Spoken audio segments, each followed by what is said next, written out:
Welcome to the deep dive. Today, we're digging into a truly inspiring story. It comes from excerpts of Amir's ascent, honesty, hard work, and dreams. And just picture this. Amir starts out in a small village. He has no land, no house, barely enough food, really just surviving day to day as a laborer, carrying bricks, digging roads, hard stuff. So the big question we're tackling in this deep dive is, well, how did someone starting with so little achieve so much? Okay, let's unpack this. The first thing that jumps out from the sources is pretty amazing. Despite all that poverty, Amir had something special, a dream. It says every night he'd tell himself, "One day I will change my life." That wasn't just like a casual thought; it was deep.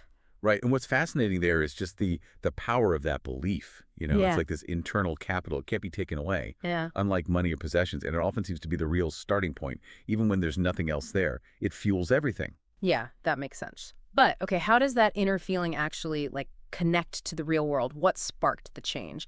And here's where it gets really interesting. Amir's working near a city road one day. He sees an older man, Mr. Sharma, whose cart is broken. People are just walking past, ignoring him.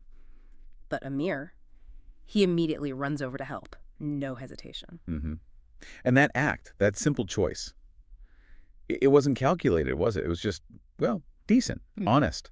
And that selflessness, that integrity, it really struck Mr. Sharma, who, turns out, was a retired businessman. Ah, okay, so that's the connection. Exactly. It tells you so much about the value of character, doesn't it? It wasn't about what Amir had. It was about who he was. And that's why Mr. Sharma offered him a job right there at his small shop. A huge break. Wow, just from helping someone. And Amir clearly grabbed that chance. The sources say for the next 2 years, he worked incredibly hard. He wasn't just doing the tasks, he was learning how business works, paying attention to everything. And crucially, he saved every rupee, every single one. Yeah, and that period is so important if we, connect this to the bigger picture. That patience, that diligent learning, the disciplined saving, that was the foundation. He wasn't just earning money, he was building capability. Building capital, slowly but surely. It's a real lesson in delayed gratification. Preparation often happens quietly, right? Before the big steps. Totally. And that solid groundwork led him to his own big idea, his entrepreneurial moment. He started noticing something in the city. People were finding it hard to get fresh vegetables at decent prices. Right, he spotted a gap, a real need. Exactly. And he Yeah. didn't just complain about it. He thought, okay, how can I fix this? And what he did was quite clever. He leveraged that observation. He went back to his village, didn't he? Yeah. And partnered directly with the farmers there, cut out the middlemen, so he could bring fresh produce straight to the city folks, solving their problem and helping the farmers. And that became his business, Fresh Hope, built on that simple, direct insight. It's brilliant, really. And look at Fresh Hope now. Our sources say it's known across the state.